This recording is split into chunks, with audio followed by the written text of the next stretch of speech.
Welcome to the Synced Up podcast, where we talk tech, digital media, and all things business. And in this episode, we're going to be talking about the do's, don'ts, and would you build a gaming computer? So let's get into it.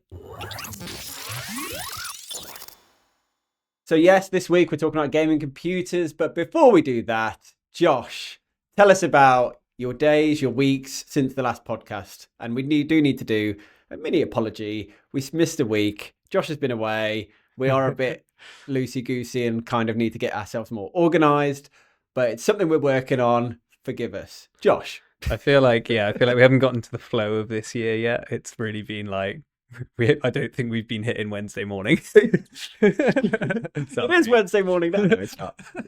We could possibly turn this one around. Well, yeah, that is the plan. That is the plan. So we're back on Wednesday morning. Yeah, so it's been 2 weeks. Yeah. At least since our last episode, and I've been on holiday, so I could talk 40 minutes about what I've been up to. Well, maybe a couple. Where did you go? So I went to Switzerland. I went to a little ski resort called Nendaz, and I hate you. It was epic. I've been wanting to go skiing. I used to ski all the time, and you're a boarder, not a skier. I don't want to offend you. Yeah, please don't. Don't dismiss me. I've wanted to go for the last 20 years, and I think next year we're going to actually do it. Yeah. Well, I think you should do it. I'll be going anyway. I know it's you will. It's like I think it is the holiday of the year for me.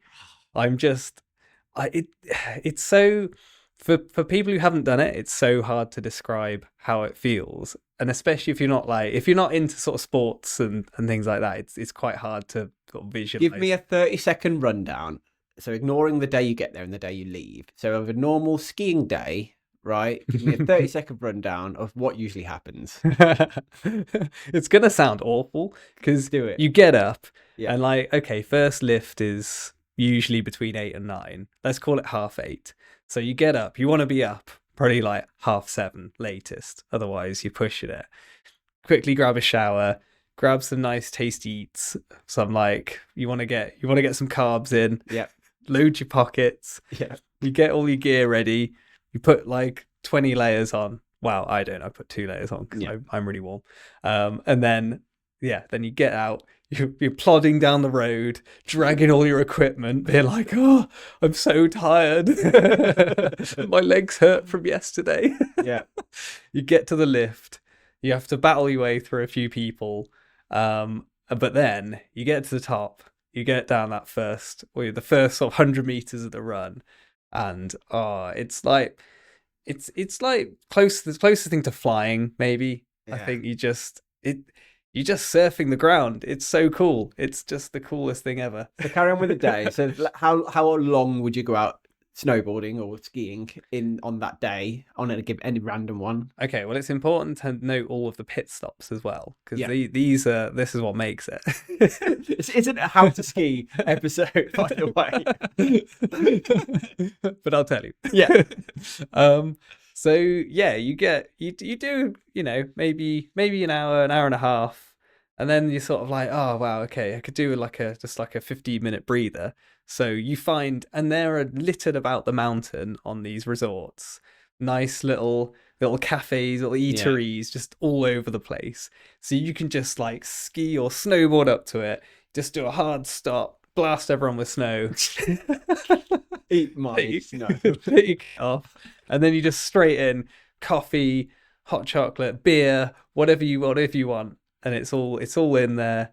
And then once you're done, just jump back on and you get down to do another couple of hours. Probably have lunch up there. Yeah, sometimes. And then, so what time would you normally finish skiing? You're probably gonna finish 4:30, 5-ish. And then what? And then, well, it depends who you're with. Yeah, that's fair. If you're with calm people, you might go back, grab a shower, go out for some food or have some food in, whatever you feel like. There's usually a raclette in any sort of slightly fancy little lodge that you stay in. There's almost certainly a raclette. What? It's like a it's basically, the little candle sort of heaters you get. Yeah. You often get them like an Indian or something. And it keeps your food warm. Yeah, you're going to go in the fondue. Yeah, it's basically for that. But a raclette, they have these little trays, and you get little raclette cheese, and you put them in the trays and you melt your cheese, and then you get like lots of little items and you pour it on. I've never experienced this. Oh, this is what it's all about. So forget the snowboarding. My memories of skiing was so my 30-second rundown was get up early, go hit the slopes for a few hours, grab some food up there, maybe another hour or two, and then après ski hits. Because we were always with people that just wanted to get on it. Yeah. And then it would be like 2 to 4 hours of crazy. And these bars that you go to in these ski resorts, I don't know if it's still like it, but like when I was skiing, it was like Bulgaria, Austria. And it was just crazy. There was fire up on the ceilings. There was people dancing up on the bars. There was people dancing on the tables. It was just like being in a nightclub at 3 PM, almost like a bottomless brunch this day and age, but unhinged. Yeah. And then you'd sometimes make it to dinner. Sometimes people just go back and KO and rinse and repeat. That was my memory of skiing. Okay, but that's 20 years ago. I have done a few nights of that, but I've never sort of been with people who have been crazy into the après ski. So I feel, next year could be a different thing because Matt, you're going to bring some different energy to that. Yeah, I can promise one thing, Josh. I will bring that energy, and it might only last a couple of days. Yeah, but we will live like it's 1999. Yeah, that seems fair. So this week and last week been quite busy. My side, I haven't done any autumn holidays like you have, but it's I've been doing a little bit of networking, taking the business over, doing some setups and installs, and some weirdly, I had 2 completely different clients that wanted their Google domains sorted so that their email deliverability was increased. So just a general bit of a mix. The weekends have been quite mixed as well. So there's nothing like huge to report in the last couple of weeks other than training's going pretty well. Oh yeah, I've now every time I've somehow managed to go from having 1 Hyrox race in the next couple of months to 3. So I'm now doing Cardiff, Glasgow, and our one in Olympia. Oh my god! So when are each one of those? Good question. Glasgow is the 11th of March. I think it's a Wednesday. Okay, 11th. And ours is like the end of March. Yeah, so ours is a couple of weeks later. After. 2.5 weeks, because ours is like the Sunday. So that's 29th of March. And then Cardiff is like it's the last weekend of April, first weekend of May. So I think it's like the 2nd of May or something like that, my race. Okay. And then we've got obviously Berlin later in the year. So yeah, I've managed to get signed up to 3. But training's going well at the moment. I feel like good energy. Yeah. I also want a deload week. We did. Oh, it was so good today as well. Sorry for triggering. Yeah. That's good. We went out. We knew sort of we wanted to do synced up today, but I don't know if you will all have noticed recently. Weather's just been shocking, right? Windy, rainy. I mean, dark is just given in winter, but it's just wet all the time, flooded, and just. It feels like it's constantly raining and the ground is always wet, right? This morning it's been glorious. So obviously, if we're doing things right, well, I'm talking like yesterday. If you're listening to this the day we release it, right? It's just a lovely day, sun's shining. Me and you went out for a run, and it was just a brilliant reminder of how nice it can be, right? Yeah, like not a cloud in the sky. A little bit cold, but you can sort of get past that when even you got a little bit of sun on you. You're in good company. We need to get Josh some gloves. You mentioned it on the run today. You don't actually own a pair of running gloves. So report on how long it took my hands to warm up afterwards, right?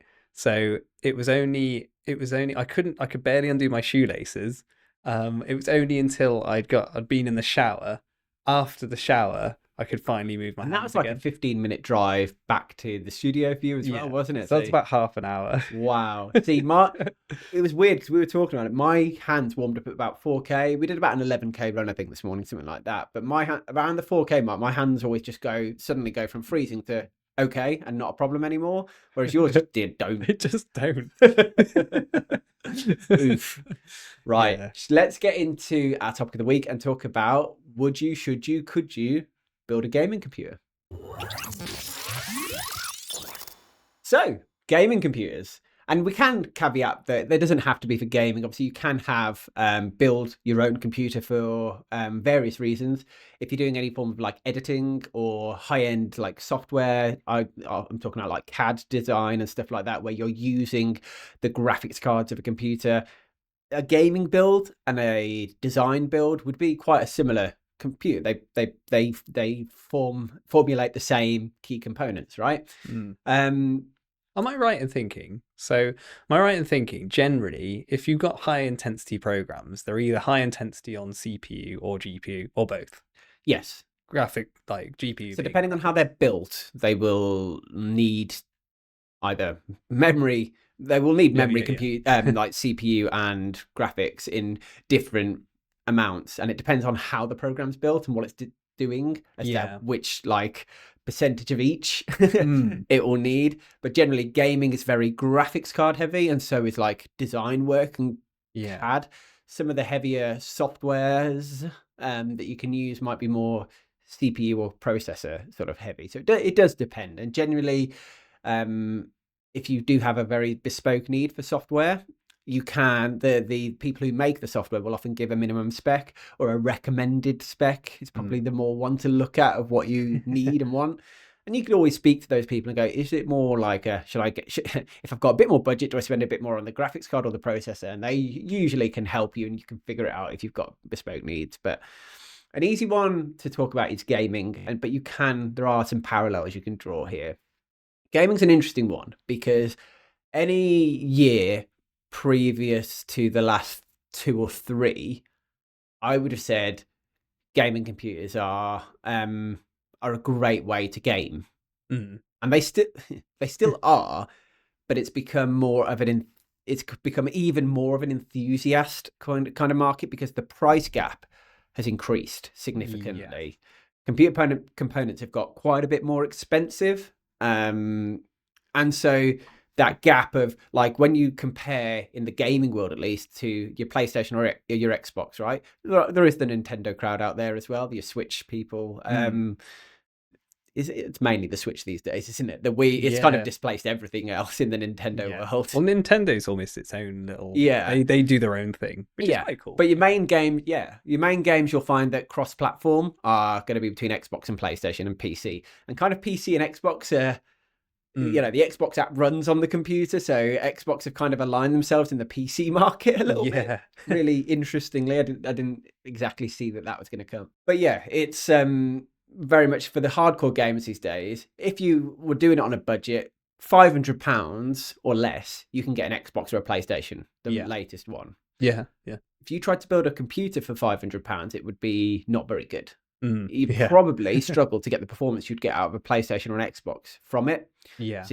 So whereas you used to be able to kind of build a better computer spec wise than you would get a PlayStation or Xbox equivalent, nowadays you can't, which is why I'm saying it's more of an enthusiast market. That being said, you and I both have gaming computers. Well, yours is used for Jack uses yours. Mainly. Yeah, well, I did jump onto the console route for a while, and that was for the reason of because what you end up with when you build your own computer at the time, it's often like top spec, best thing on the market, but then every year the advances just knock it down a little bit, and there's no. Whereas when you like go down the console route, obviously they'll reach a point everything has to work on that console until they bring out the next generation, and then it's almost like you can guarantee which games are going to work on it because it's made for that console. Whereas when you're on PC, there's no set limit. You just have to sort of drag it out as long as you. Not like this will only work on a PC4. The PC 5. That's this game's for the PC. No, there is no. The spec is the spec, right? Whereas the PlayStation, Xbox have a set lineup of the PS4 or the PS5, whatever, right? And you know which games are going to work on it, as you're saying. Exactly. So I did go down the console route for a while, but then I've now jumped back over to PC, Partly because we're lucky enough to have some in the office that are very powerful, so I can sort of utilize those to do my gaming. Well, So you're a great example because you're actually in both camps. You're in the I'm a gamer yeah, camp, which you might not do, hundreds of hours a week or even tens of hours a week.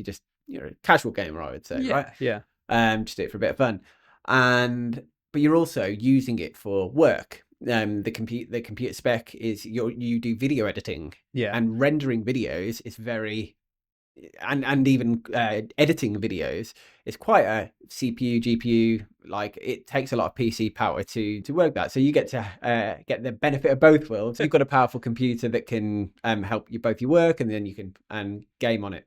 I do want to touch into what it's like to build a computer, and especially the should you build one or should you buy like a pre-build, because like in any see Xbox and PlayStation, you just stick to the console, right? And you wouldn't like buy the parts and build your own. That would be crazy. But on a PC, there are companies that will, and not all of these companies are made equal, by the way. Some will have much higher markup and lower build quality. So it's worth, if you ever look into you don't want the hassle of building your own, but you want a nice PC done for you. There are companies that are better than others at doing that, right? But you do always have the route of just buying those components individually, and you can do it strategically. You wait till the prices drop, or you wait till a new range comes out, or you wait till a specific like Prime Day or Black Friday or something like that to get. Okay, I've got a question straight on that, because this is the thing that holds me back from sort of having a look at building another gaming computer at the moment. What is the first thing you'd Google? Like, what's the first thing you type in when you're like, I need to spec up a new computer? What are you putting in? Like, where are you going? Because I don't know where to start. Good question. I can answer that really cleanly, actually. Awesome. So start with a budget. Okay, yeah. So you're going to know I've got either 1,000.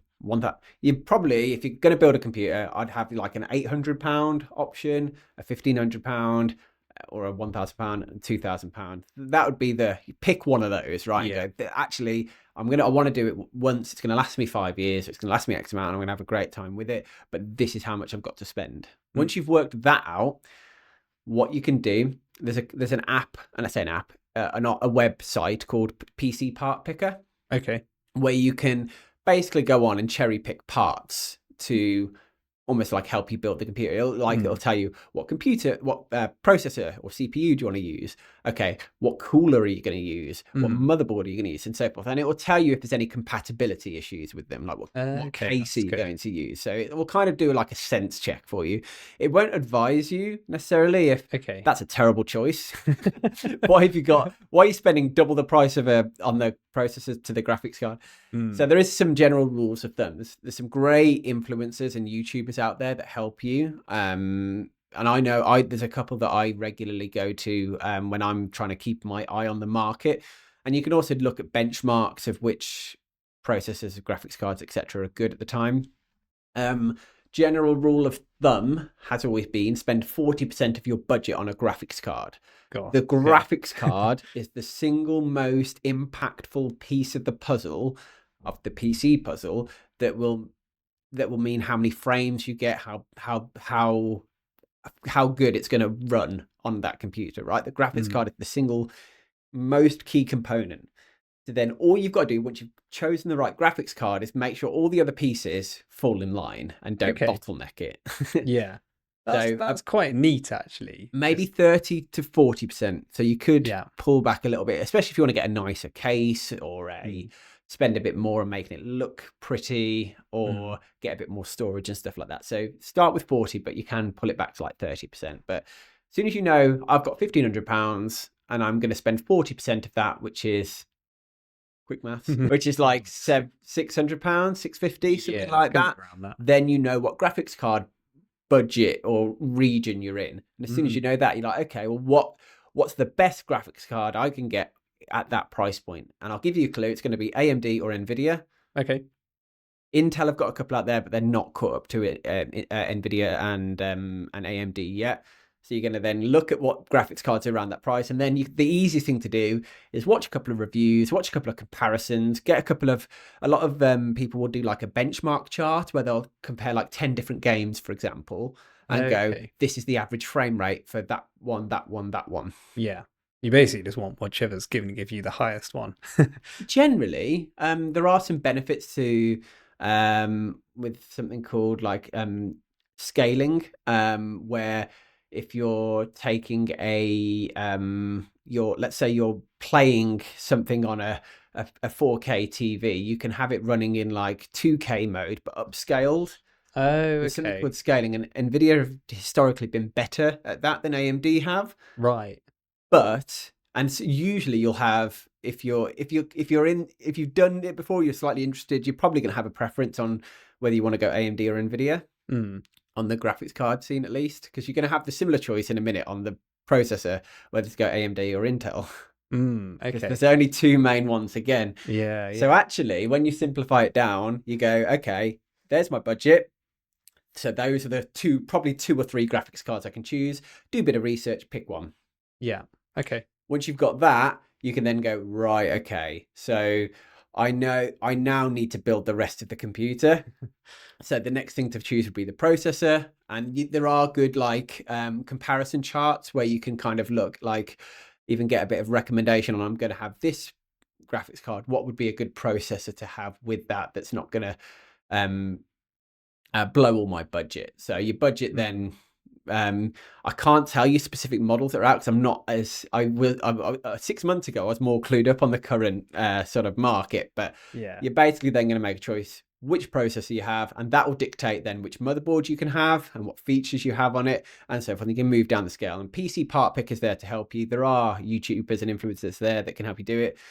If you've never put a PC together before, it's quite a... So you would go down the route of obviously graphics card first, 100%. Like pick your graphics card. Then off that, you'd go pick the processor. Yep. And then off that, you find the motherboard and the memory. Yeah. You do the motherboard. So once you've done your processor, the motherboard and the memory are kind of one, because the processor dictates what motherboard you have. Yeah.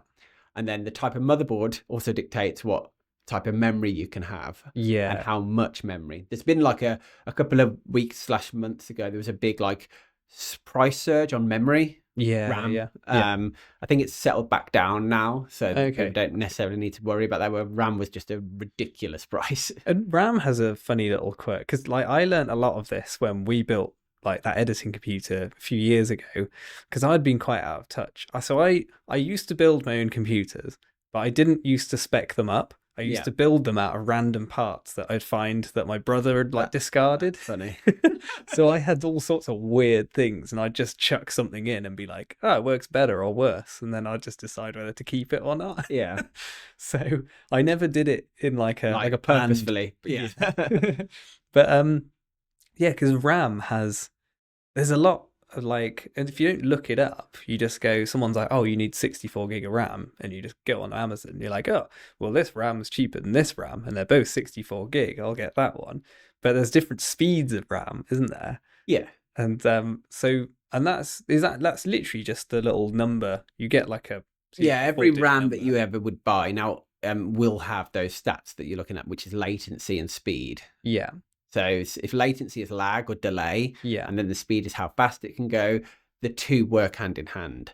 So one's not really more important than the other. It's just get one that's good on both. So this day and age, you'd have gone, a couple of years ago, you'd gone DDR4. Yeah. You potentially still could, but you're going to be sort of, if you'd go down the DDR4 route, which is like a bit like a generation of the memory, right? It means you have to get an older motherboard, which means you have to have a certain processor and so forth. And you can get away with it just about, but I would probably say for most people go down the DDR5 route now, which then it changes the speeds and the latency that you should expect on the memory. Yeah. Now, if I was a bog standard, let's say, I'm not trying to absolutely scrimp and save to do this as cheaply as I could. I'd probably go for a PC with 32 gigabytes of memory now. For Yeah. gaming, there might be a high need if you've got certain software that needs it, but 32 gigabytes is a good amount. You can get away with 16. Yeah. You always want to do 2 sticks Mm. of whatever you're going for. So it'd be 2 in the 16, it'd be 2 8s. Why is that? Because of the way it dual channels it, so they can operate simultaneously. So you'd either Okay. dual channel or quad channel, but the quad so you'd have 2 or 4. You Yeah. wouldn't want to put 3 in. It's Okay. inefficient. Right. Okay.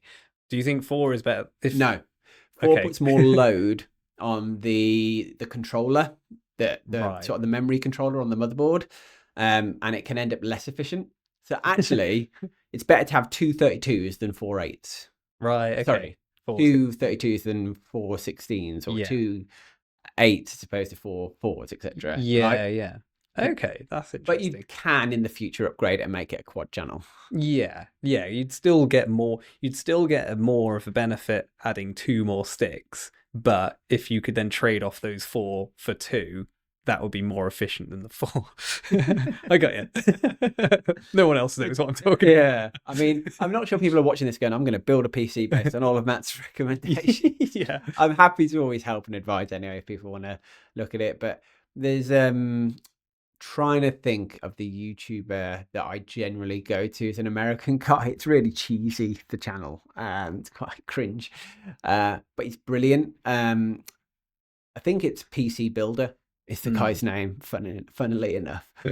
But he will like spec it. It's American, so his pricing is all American, but generally like the parts the same. And you just need to kind of like work out, make sure it's not ridiculous money to get that part over here and that sort of stuff. Yeah. But it gives you an idea on what the good processors, graphics cards, and when you're looking at good, you're not just looking at the biggest numbers, you're looking at the most effective for the bang for the buck, right? Yeah. But anyway, enough on all the kind of the specs and how to actually spec it up, because there is some rules and ideas around that. It's just the would you, should you, could you, right? Mm. In this day and age, you can. Should you? I found so much excitement, probably because I'm a bit of a computer nerd and I like taking things. It's basically like adult Lego. Once you building a computer can be quite an exciting process. Yeah. It's a bit daunting if you've got nobody. And I would genuinely advise if you're going to do it, have somebody that's done it before with you at least. Yeah. Yeah. No, I know what you mean. It's like the actual build itself is actually really like I find assembly way more enjoyable than like specking something up. So, and I know you love making it look as like tidy and neat as possible, especially Cable management, baby. Yeah. If you've got like a nice like clean case with like a glass side on it and people are going to see it. I know you're just like, right, how do these cables disappear? Like, yeah. Well, the good thing is a lot of the case manufacturers these days are forefront in airflow. For one, to make the flow of like the fans send the air around it in the most efficient way as possible. Some are better than others, and have cable management as part of it, so that you can almost see no wires when you look in. Yeah. And that case, in that respect, it is a showcase. It is a wow, that does look pretty cool, especially when you get a good color scheme and you've considered the lighting in there if you're going to have it. Because like our one, some people have seen it, but we sort of built like a decorative wall in the office, and then we've put ours on display, the one that you helped build, because it looks so neat and it's got such cool lights. I want you to put a picture of it on the screen now. Yeah, just one picture of the build that we did for your one. But then there's talking about airflow. We obviously spent ages like sort of, well, not ages, but we planned it through, and it's like, right, we'll put these fans on the front, and then we'll have these ones on the side, so you've got an equal amount of fans drawing air in, pushing it out. So it's all very well thought through. And then we have you cat. can put it in a box. Then we have a cat. And the cat's favourite place to sleep is across all top of the top. Of course vent. it is, because the airflow is pushing all that nice warm air from the PC straight into the cat. Yeah, so the cat's just absorbing all the heat and blocking all 3 vents on the top. Oh, Probably not the worst thing, to be fair, because the cat would be absorbing the heat that's being ejected out, right? And the air is being sucked in. As long as it's not sitting on the exhaust, it's not the exhaust, it's the intake, right? Yeah. As long as it's blocking the intake, it's the cat's just being sucked to the... PC. Should be all right. Not a consideration you probably need to have when you're building a computer of where the cats You might do. You might have cats. If you've got cats, then you know this problem. But it is fun, especially if you like you're practical, you like getting your hands on stuff and building stuff. I do enjoy the speccing process. I find that trying to get as efficient and effective and making it look as cool as you can. I love the building part of actually putting it together and then turning it on for the first time and having it boot into Windows and then loading your game or something, your bench test or your piece of software for the first time and everything's working properly. I find that whole process to the point where I think 10 years ago, I built a gaming computer for the first time. I was a YouTuber back then and used my YouTube money to buy the parts and build this gaming computer. And then I didn't use it at all for 3 years. No. It just sat in the cupboard. I spent like 1,200 quid on this custom built gaming computer and I enjoyed the specking and the building and the getting it ready so much that by the time I turned it on I didn't really want a game. You're just done with it. You're like, well, that's it, I've achieved it. My life goal is complete. So yeah, if you just want a game, Xbox and PlayStation is the easiest way to do it. Yeah. If you have a need for running specific business software, then you can go down the route of buying a custom built PC that has the right spec of what you need. I wouldn't go down the HP Lenovo kind of Dell route if you've got a proper hardcore software that needs to run. Specific parts builds can be way more effective in the long run. Yeah, because I suppose they built any like sort of stock built computers are probably going to be a bit of like CPU and graphics balance. You're just going to have a worse motherboard. It's going to have worse cooling. It's going to be, it's just going to they sell it because of the numbers on it, that it's got this processor, it's got this amount of RAM. That's what that they're sold on, right? Yeah. Whereas when you buy a custom build, they've also factored in the airflow. They factored in the quality of the parts, the ports that you're going to get, the longevity of it, the cooling onto that CPU. All those factors are built in. They're not they're not there like HP are not there to demonstrate the best airflow system or the best cooled CPU, which means you can knock its performance up or overclock it. Yeah. So there's one thing which obviously from like the video world, which we talk a lot about, which is like SSD. Yeah. And then so for us, as soon as SSD was out, we were like, spinning disk can just go in the bin. Like we're not interested in that anymore, because the SSD drives work really well with like cameras and all sorts like that. But then you introduced me to M.2 drives, and I remember the first time you mentioned it, I was like, what are you talking about? What is an M.2 drive? But then so obviously it's effectively still an SSD, right? Mm-hmm. But it's the way it sort of plugs in. M.2, just think of it as the connection type, right? Okay. So whereas an SSD, a standard like drive would plug in via, I don't want to go too technical, but a SATA cable and a like data and power cable, right? Yeah. They plug into the motherboard like that. And M.2, think of it like a memory card, almost like you slot it into a slot on the motherboard. Yeah. And most motherboards these days will have slots. And it'll say 2 times M.2 at certain speeds. There's different speeds of them as well. Yeah. But then you recommended basically having like the operating system and anything you want to basically load quick have on that M.2 drive. So that was something which I learned, because previously I'd have just been like, oh, just get an SSD. But seeing the speed difference between M.2s are way quicker actually, yeah, like the boot speed is like ridiculous. You just like you turn it on and it feels very much like, you know, when you used to have like a laptop in like sleep mode, and you'd open it up and it's like, oh, it's on. Like I'm always going to leave it in sleep mode. Don't do that. It's a terrible idea. But it feels like the booting. The fresh boot is actually, it just happens. It's weirder as somebody that's grown up with PCs and always been used to looking for a hard drive in a computer, and there's just not one. Anymore. And you open a laptop and like, where is the hard drive or the SSD? Oh, it's embedded in the motherboard now. Yeah. And actually, I've got 3 custom built computers in my house, mine and my 2 sons. All 3 of those have not got like a drive. They're all M.2s, which are the storage built, like you slot into the motherboard. You can take it out, you can upgrade them, you can add them later.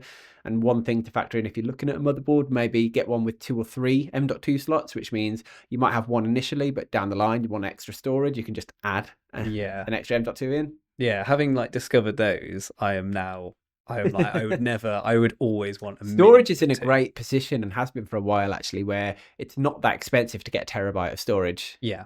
but to get 500 gig of storage. I feel like a terabyte should be almost like a minimum now as well. Like, See, I think I've built mine. I've got especially with gaming. I think I've got a 500 and a terabyte. Okay. I Because think. like, I don't know. Some games that like Jack downloads are like, I mean, what's like 100 gig on Oh its yeah, own? some like the Like- AAA titles are big old games these days. Yeah, Yeah. 100 gig is not unheard of. Yeah, and I'm like, what? I remember when games you'd fit on like a CD. There's like a CD's like 700 megabytes or something like that. It's like, you'd have two of those. You're It's still like less stuck in than the 2 Command and gig. Conquer days. Yeah, I know. Not the Command and Conquer days. They're great. But I guess to round off this topic, because I didn't know where we were going to go on this topic actually, but to round it off, could you, would you, should you? You should if you've got the budget for it. It's a great experience to do. And if you've got the interest and desire, then absolutely, it's still something you can do, have fun with, be proud of as well, and almost like show off once you've done it. And then Yeah. always, every time you load it up, you've got, and it's an experience in doing it, right? If you're trying to find the most efficient way to get your son or to get yourself to play some games, definitely don't don't go down the PC route for that. But then again, a PC can be used for more than gaming. So one of my computers, I do use for a bit of gaming here and there, but I also use it for work day to day. It's a workstation, so you've got that dual functionality of being your Windows operating system, Yeah. and it can run games. So obviously you can self-identify if you'd have that benefit where you can spend a bit more. And by the way, when you're buying a new computer, yeah, a laptop has portability, but you can easily spend $1,000 on a laptop if you want something a bit higher spec.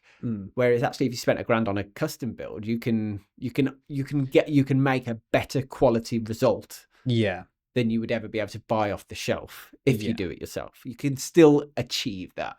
It just takes a little bit of knowledge. Yes, yeah. Which hopefully through that site, that's the site which I'm going to check out now, which I do remember us going through that. I am going to check that out and just sort of I might just do like a little spec out. Hopefully not buy it because I feel like I shouldn't, but just this is the trap you're going to fall in. You're going to do a little bit of spec, then you're going to look into then you can do a bit of research, and suddenly you've got a basket and you're like, I'm just going to fill that basket. I'm just going to leave it there. What did you do last week? Well, I bought a gaming computer. It's on that. You're close. You're closer than I think you realize. I know. I think I am. Let's get into some questions. So we've hit the Q&A section of the podcast, and a gentle reminder, feel free to email in podcast@synced-up.co.uk, which you can see up here. If you've got any questions you want to ask Josh or myself. I've got a couple of questions for Josh. Josh might have a couple of questions for me. So Matt gave me a question because he realised that he hadn't quite finished everything from the last section. So we're going to do a little bit of a throwback to the previous section of the podcast, and I'm going to ask you, Matt, a little bit about power supplies in your setup, because we haven't talked about how you power this rig that we've just built. So... Yes. So power supply is one of the key components you need, because good luck turning a computer on that doesn't have power in it. Nothing to plug it into. But you get a wattage, right? And that wattage depends on the components that are in it. And the great news is the PC part picker will tell you if you've oversubscribed on your wattage, as in that's cool. Based on the graphics card you've chose, and the other components, the processor, etc., it will tell you what your estimated output is. So let's say it's going to predict that you need 400 watts. You'll make sure you get a power supply that's like 550 or 600, so there's a bit of wiggle room just in case you have a future upgrade. And do listen to it. Yeah, absolutely. That's something you don't want to get. There is a lot of relevance to this because I've tested it by accident when I didn't know what I was doing, and I put in a power supply. I had it running. I think we started exporting something, and then I thought I was having a stroke because suddenly I could smell burnt toast. Oh no! And then I was like, nah, that can't just be me. And I looked around. I was like, the place is on fire. Oh my God. And I looked at the computer. This smoke. There was smoke coming out all the vents on the computer. So I just grabbed all the cables, threw it outside. I was like, and yeah, I looked, I opened up the back, and all the cables they were like melted together. It was Yeah. Do not underestimate the importance of getting your power supply right. I doubt they would do that now. I think that was a really cheap Yeah, no, rubbish thing. there's safety There should be. regulations around that. But one thing is you get modular or semi-modular power supplies, which is where you can basically add. You can fully modular is, imagine you've just got a brick of the power bit, and then you'll get all the separate cables, and you only plug in the cables that you need. Just helps with cable management and stuff like that. Okay. And Oh, that's semi-modular, which is still good, has like half of the cables that you would need, like the one that goes into the motherboard, maybe the one that goes into the graphics card, and then you get to add in the final ones. So I would usually go semi or fully modular these days. cool. Okay. Well, that's really cool. Didn't know Yeah, there you go. that. Oh, and screen resolution was the other bit. Yeah, I feel like we should just cover some screens. So when you build your computer, you need to decide what screen it's going to run on. One of the first questions that you should, before you decide what graphics card even, what screen am I going to run it on? There's 3 options. 1080p, Yeah. 1440, which is 2K. Yeah. 4K. Mhm. So once you know which screen you want to run it on, if you want to run a 4K game, 4K sort of AAA titles, you're going to need a 2 to 3 grand computer. Yeah. And obviously the screen to run it. If you want to run a 2K, then you can, you can bring that computer spec down. If you're only going to run 1080, again, you can bring that budget and computer spec down. So the specking of it, if you want to run that game at 60 frames per second or 100 frames per second, you can work out what kind of graphics card you're going to need to run it. But the resolution is key. So almost like knowing what you're going to run the computer on matters from one of the very first questions, because it helps you decide how much oomph you've got. Or if you know, well, I've only got a 1080p monitor now, but I want to be able to upgrade that monitor to be a 2K monitor in the distant future, then, or the near future, then you spec it for 2K, and then knowing that you're going to upgrade that monitor a bit later down the line. So yeah, sorry to dive straight back into where we just were. I think it's worth covering though. I think definitely. Absolutely. Right. I've got a question for you.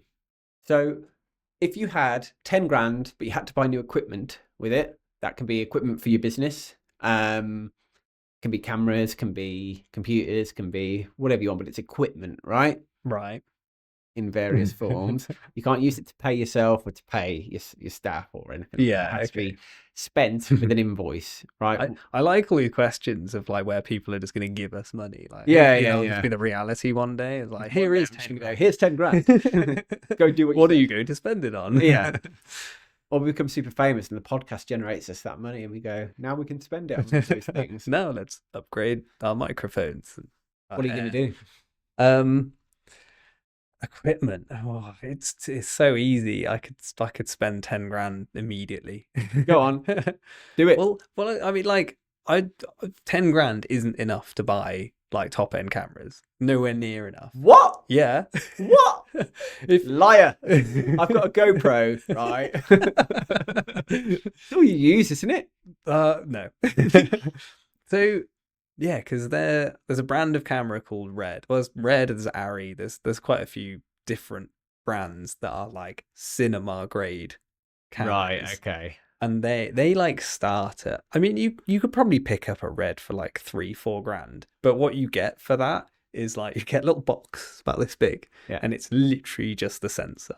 You don't get any lens or anything. Like, I think you even have to get all the like the actual controls for it as well. Like, there's maybe just like a record button, a menu button, and it's literally just a sensor. I think they usually have a screen on as well, but it's just a little block. So that, that's like 3 grand there.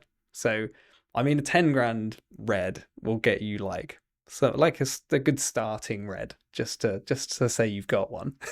This is a great question, because I had no idea that we were talking this level of money on cameras. Yeah, I don't think I'd be buying a Red though. If we were in central London and I could get it out, rent it out on a daily basis, that would be great, because then it's working its money, like, it's working it. That deposit would be a bit high for me. Like, I'd be, if you'll borrow my like 10 grand camera system, you're putting a big old deposit down. Oh yeah. But that's what I think most Reds, their life spends. Somebody buys it and then it spends its life in rental, and then just because people don't want to buy them. They don't want to buy them outright. Yeah. Even like big TV shows and series, they rent the kit. Like they'll rent the kit from like Warner Bros. And so they don't invest in the kit themselves. Because once they finish shooting, they don't need it anymore. So there's no point. They just rent it for when they need it. So to answer the question, what am I spending 10 grand on? I think I'd upgrade photography camera. I'd need to upgrade a computer. So we talked about that. It's 3 grand spec there. So there'd be 3 grand on that. Probably 2 grand on a photography camera. I should mention the roof. Probably I could spend all of it on the roof. The roof in the studio? The roof of the building. Yeah, the roof. We're getting the roof done. That's something you want to hear, isn't it? As you sat in someone's property. Yeah, the roof. It's not that it's going to fall down. It's just it's beginning to get a few little patches of like where it leaks. And it's just, we can't have that. So too many buckets on the go already. Yeah, exactly. So that's genuinely this year, like basically all the investment is going on the roof, which feels horrible because I'd like much rather have things that are going to feel more like they're useful to the company, but gotta do it. You gotta do it. Okay, so I've got one more question for you. All right. Okay. Well, I'll be quick. So we'll do drone, photography camera, and I think I do all like the tripods and rigging and like a nice little like slider system because like those last forever. They're great. They're a great investment, and I feel like we could do it some more. Okay. And eventually, you could just become the rental studio that rents out to other video production companies. That's it. I feel like I need more than 10 grand. Yeah, probably. My other question is, where would you want to go on holiday next? You can't go skiing. Back to Nendaz. Can't go skiing. I'll go snowboarding then. You can't go snowboarding. Okay. Where would I go next? I'd want to go somewhere warm because it's been cold and miserable here. So I think maybe somewhere like Tenerife or somewhere like that because I haven't been there for a long time, and I do remember Tenerife, and it was quite cool. Turkey's meant to be quite good as well. I have done Turkey. Yeah, I've been to Turkey a couple of times. Teeth done as well. Please come back with some turkey teeth.